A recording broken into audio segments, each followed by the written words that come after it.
আসসালামু আলাইকুম। গরিব ঘরের ছেলে গল্পের শেষ পাঠ। তো বেশি কথা না বলে গল্প শুরু করি। ও তোমাকে ওর আম্মু ভেবে নিয়েছে। তুমি না ফিরলে আমার মেয়েটা মরে যাবে। মিহি, আমার জন্য না হোক, ওই নিষ্পাপ শিশুটার জন্য হলেও চলো। মিহি আমার বুকে মুখ লুকিয়ে কান্না গলা স্বরে বলল, আমি ওকে ছাড়া যেতে পারতেছি না রাকিব। আমার বারবার মনে হচ্ছিল রুহি হয়তো আমাকে খুঁজতেছে। আমরা আর দেরি করলাম না। মিহির সেই টলিবগ নিয়ে আমি ওকে গাড়িতে তুললাম। ফিরে যাওয়ার পর কারো মুখে কোনো কথা নেই, কিন্তু একটা প্রশান্তি চারিদিকে ছড়ে আছে। বাড়ির সামনে গাড়ি থামতেই দেখলাম আম্মু রুহিকে কোলে তুলে নিয়ে বাইরে বাইচালি করতেছে। রুহি তখনও কাঁদেছে। মিহি গাড়ি থেকে নামতেই রুহি যেন জাদু মন্ত্রে ঠিক হয়ে গেল। ওর ছোট্ট মুখটা উজ্জ্বল হয়ে উঠলো। রুহি চিৎকার করে উঠলো আম্মু। ও আম্মুর কোল থেকে নামার জন্য ছটপট করতেছে। নিচে নামতেই ও ছোট ছোট পায়ে মিহির দিকে দৌড়ে গেল। মিহিও দুহাত বাড়িয়ে দৌড়ে গিয়ে রুহিকে বুকে টেনে নিল।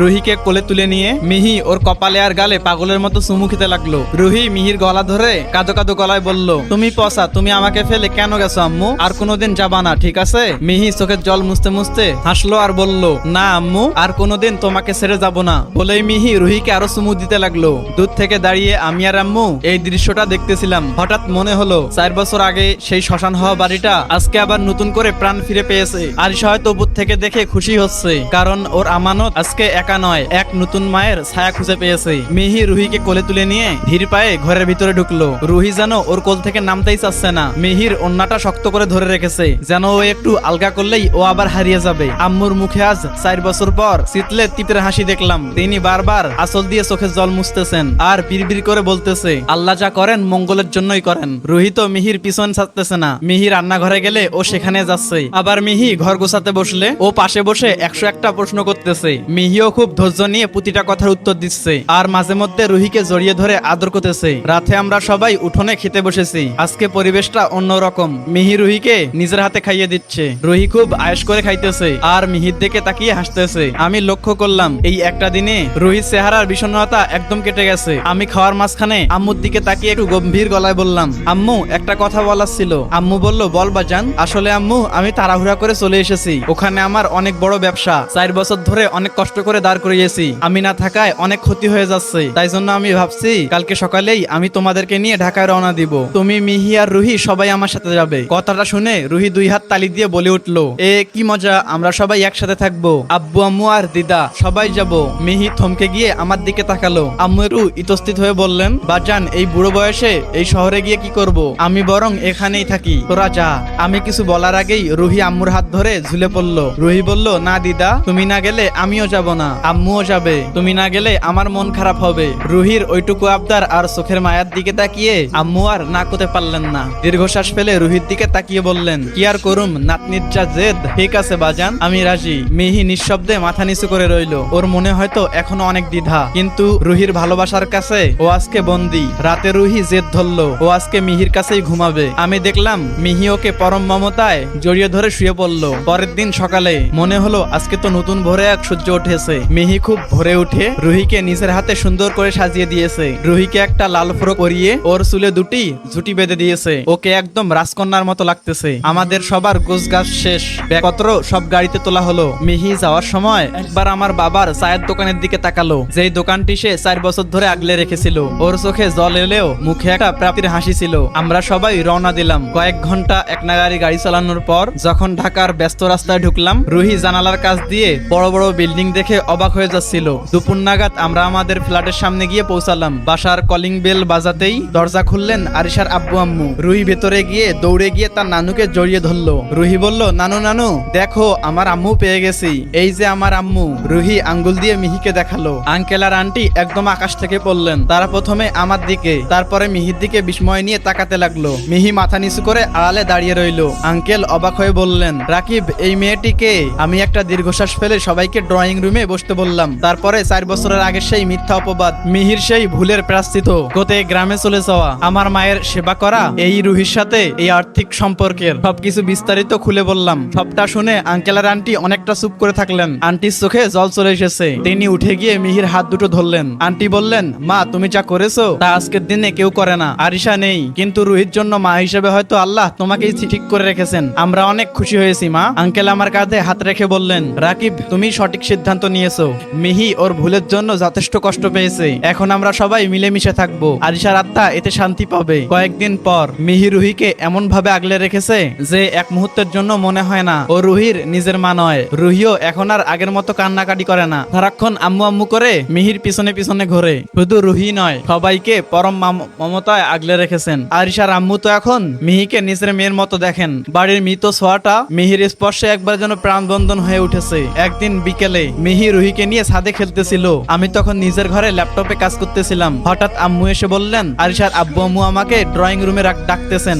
আমি নিচে আসতেই দেখলাম সবাই খুব গম্ভীর মুখে বসে আছেন। আমি একটু চিন্তিত হয়ে জিজ্ঞেস করলাম, কি হয়েছে আব্বু, কোনো সমস্যা? আরিশার আব্বু একটা দীর্ঘশ্বাস ফেলে আমার দিকে তাকালেন, তারপরে বললেন, রাকিব এভাবে আর কতদিন চলবে বলতো? আমি বললাম, মানে ঠিক বুঝলাম না আব্বু, কিসের কথা বলতেছেন? আঙ্কেল বলল, এই যে মিহি মেয়েটা, ও তো এখন সব সামলাচ্ছে। রুহি এখন নিজের মা মনে করে নিয়েছে ওকে। মিহি এখন তার জীবনের চেয়ে রুহিকে বেশি ভালোবাসে, আমাদের সবার দেখাশোনাও করতেছে। তবে তুমি ওকে সামাজিক ভাবে একটা পরিচয় দিচ্ছ না কেন? তোমরা বিয়ে করে ফেললেই তো সবকিছু চুকে যায়। বিয়ের কথা শুনতেই আমার বুকের ভিতরটা মোচড় দিয়ে উঠলো। চোখের সামনে সেই আরিশার হাসি মাখা মুখটা ভেসে উঠলো।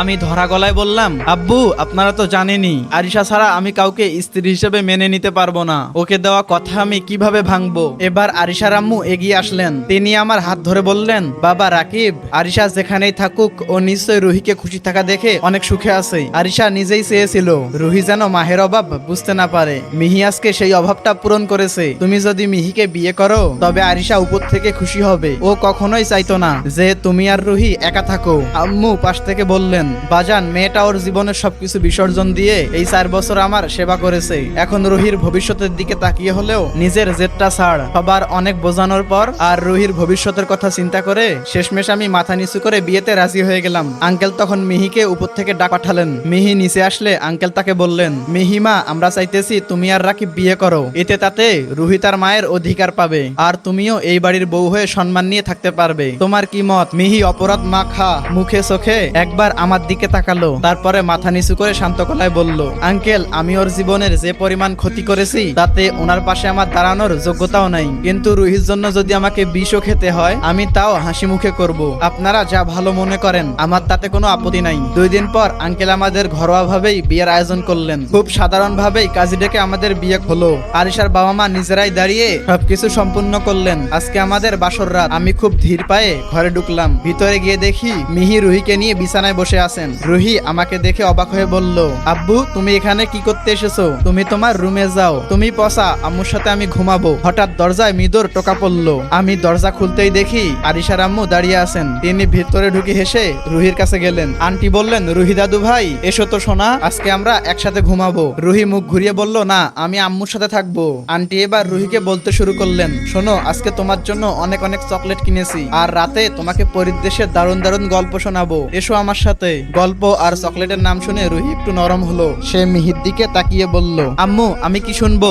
মিহি মেলান হেসে বলল, হ্যাঁ আম্মু, তুমি নানুর সাথে গিয়ে গল্প শোনো। রুহি এবার খুশিতে খাট থেকে নেমে দৌড় দিয়ে তার নানুর কোলে উঠলো। দরজার দিকে যাওয়ার সময় আমাকে শাসিয়ে দিয়ে বলল, আব্বু আম্মু আজকে তোমার কাছে থাকলো, তুমি কিন্তু আম্মুকে মারতে পারবে না, ঠিক আছে? রুহি চলে যাওয়ার পর আমি দরজাটা লাগিয়ে দিলাম। ঘরে এখন শুধু আমি আর মিহি। এক অদ্ভুত নীরবতা বিরাজ করতেছে। হঠাৎ মিহি খাট থেকে নেমে এসে আমার পায়ে হাত দিয়ে সালাম করলো। তারপরে সে একবার খাটে উঠে কোনায় এক কোণে জড়সড় হয়ে বসলো। আমি তখনও দাঁড়িয়েছিলাম। মিহি নিজের ঘোমটাটা নিজেই খুলে ফেললো। তারপরে মিলান হেসে বলল, তুমি ওখানে দাঁড়িয়ে আছো কেন? আমি জানি, আমি এও জানি তুমি শুধু রুহির জন্য আমাকে বিয়ে করতে রাজি হয়েছো। বিশ্বাস করো রাকিব, আমি রুহির আম্মু হতে পেরেই অনেক খুশি। তোমার উপর আমার কোনো দাবি নেই। তুমি চিন্তা করো না, আমি নিচে শুয়ে পড়তেছি, তুমি খাটেই শুয়ে পড়ো। আমি একটা দীর্ঘশ্বাস ফেললাম, ওর সামনে গিয়ে দাঁড়ালাম। আমি বললাম, মিহি আসলে জীবনটা তো আর সিনেমা নয়। আমি শুধু বলতে চাই আমার একটু সময় লাগবে সবকিছু মানিয়ে নিতে।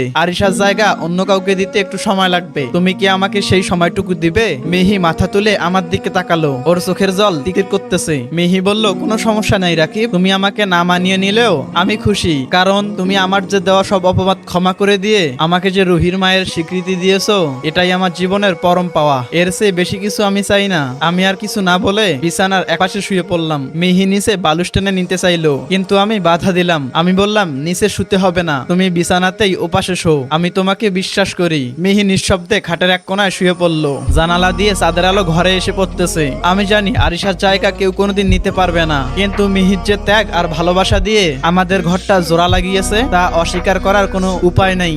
রুহি আজকে তার ভালোবাসার মা পেয়েছে, আর আমি পেয়েছি এক জীবনের কঠিন সত্য। ঘৃণা আর প্রতিশোধের চেয়েও ক্ষমা আর ভালোবাসা অনেক শক্তিশালী। পরের দিন সকালে ঘুম থেকে উঠে দেখি মিহি রান্নাঘরে ব্যস্ত। রুহি ওর পিছন পিছন ঘুরতেছে আর বলতেছে, আম্মু আজকে আমাকে সাজুগুজু করিয়ে দাও। মিহি পরম মমতায় রুহিকে কোলে তুলে নিল, ওর নাকে নাক ঘষিয়ে দিয়ে বলল, আগে আমার লক্ষ্মী সোনা নাস্তা করে নিবে, তারপরে সাজুগুজু। ঠিক আছে। রুহি খিলখিল করে হেসে মিহির গলা ধরলো। এটা দেখে আমার বুকটা ভরে গেল। মিহি শুধু রুহির মা হয়নি, ও যেন এই ঘরটার প্রাণ হয়ে উঠেছে। এভাবেই কেটে গেল বেশ কিছুদিন। গভীর রাতে বারান্দায় আকাশের দিকে তাকিয়েছিলাম, বাতাসটা খুব স্নিগ্ধ। হঠাৎ মনে হলো, আমি কি মিহির প্রতি অন্যায় করতেছি? আরিশা আমার হৃদয়ে চিরকাল থাকবে, সেটা দ্রবশত। কিন্তু মিহি, সে তো তার ভুলের জন্য 4 বছর তিল তিল করে প্রায়শ্চিত করেছে, আমার মায়ের সেবা করেছে, রুহিকে আগলে রেখেছে নিজের জীবনের চেয়েও বেশি। সেও তো একটা মানুষ, তারও তো ভালোবাসা পাওয়ার অধিকার আছে। ত্যাগের বিনিময়ে তাকে শুধু অবহেলা দেওয়া ঠিক না। মিহি এখন ভালোবাসা পাওয়ার যোগ্য। পরের দিন বিকালে আমি আর রুহি ড্রয়িং রুমে খেলতেছিলাম। আমি রুহিকে কাছে টেনে কানে কানে বললাম, আম্মু আজকে নানু তোমার জন্য অনেক বড় একটা চকলেট কিনে রেখেছে, আজকে রাতে নানুর কাছে গিয়ে ওইটা খাবে আর পরীর গল্প শুনবে, কেমন? রুহি খুশিতে লাফিয়ে উঠলো। রুহি বলল, সত্যি আব্বু, অনেক বড় চকলেট? আমি হাসলাম আর বললাম, হ্যাঁ আম্মু, তবে যাওয়ার সময় তোমার আম্মুকে আমার ঘরে একটু পাঠাই দিও তো। রুহি মাথা নেড়ে সাই দিয়ে দৌড়ে মিহির কাছে গেল। কিছুক্ষণ পর দেখলাম রুহি মিহিকে ঘরের দিকে ঠেলে দিয়ে নানুর ঘরের দিকে চলে গেল। আমি ঘরে খাটে বসেছিলাম। মিহি ধীর পায়ে ঘরে ঢুকলো। ওর পরনে একটা সাধারণ নীল শাড়ি, কপালে ছোট একটা কালো টিপ, ওকে খুব মায়াবী লাগতেছে। মিহি কিছুটা জড়সড় হয়ে জিজ্ঞেস করলো। রুহি বলল, তুমি ডাকছো, কিছু লাগবে কি? আমি কোনো কথা না বলে উঠে দাঁড়ালাম, ধীর পায়ে ওর সামনে গিয়ে দাঁড়ালাম। মিহি মাথা নিচু করে আছে। আমি হঠাৎ ওর 2 হাত ধরে নিজের দিকে টেনে নিলাম। মিহি চমকে উঠে আমার দিকে তাকালো। আমি দুষ্টুমি ভরা গলায় বললাম, হ্যাঁ লাগবে তো। মিহি কাপা গলায় বলল, কি লাগবে তোমার, বলো। আমি ঝট করে ওকে জড়িয়ে ধরলাম। মিহি পাথরের মতো শক্ত হয়ে দাঁড়িয়ে রইলো। আমি ওর কানের কাছে মুখ নিয়ে গিয়ে ফিসফিস করে বললাম, তোমাকে লাগবে। আজকে থেকে আমি তোমাকে আমার স্ত্রীর পূর্ণ মর্যাদা আর স্বীকৃতি দিলাম। মিহি কথাটা শুনেই মিহির শরীরটা কেঁপে উঠলো। ও মাথা তুলে আমার চোখের দিকে তাকালো। ওর চোখ দিয়ে নোনা জল গড়িয়ে পড়তেছে। সে অস্ফুট স্বরে বলল, তুমি সত্যি বলতেছো? আমি কি এইটার যোগ্য? আমি ওর চোখের জল মুছে দিয়ে বললাম, যোগ্যতার চেয়েও বেশি। তুমি যে ধৈর্য আর মায়া দিয়ে আগলে রেখেছো, তার ঋণ শোধ করার সাধ্য আমার নাই। কান্না থামাও মিহি। কিন্তু ওর কান্না থামতেছে না। এ যেন দীর্ঘ 4 বছর কষ্ট জমানোর মুক্তি। আমি ওকে আরো শক্ত করে বুকের সাথে মিশিয়ে নিলাম। ও আমার বুকে মাথা লুকিয়ে ডুকরে কেঁদে উঠলো। আমি ওর চিবুক ধরে মুখটা একটু উঁচু করলাম। মিহি তখনও লজ্জায় আর আবেগে চোখ বন্ধ করে আছে। আমি একটু হেসে বললাম, তুমি আমাকে জিজ্ঞেস করলে না আমার কি লাগবে? মিহি ভেজা গলায় বলল, হ্যাঁ বলো, তোমার আর কি চাই? আমি জীবন দিয়ে হলেও আমি পূরণ করব।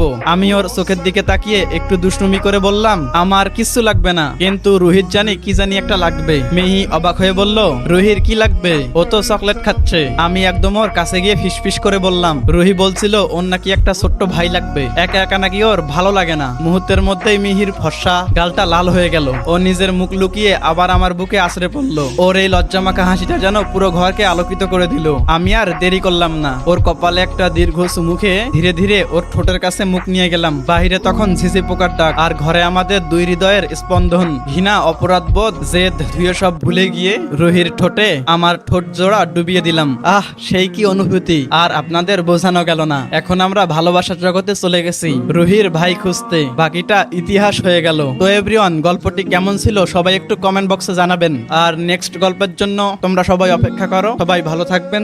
ধন্যবাদ।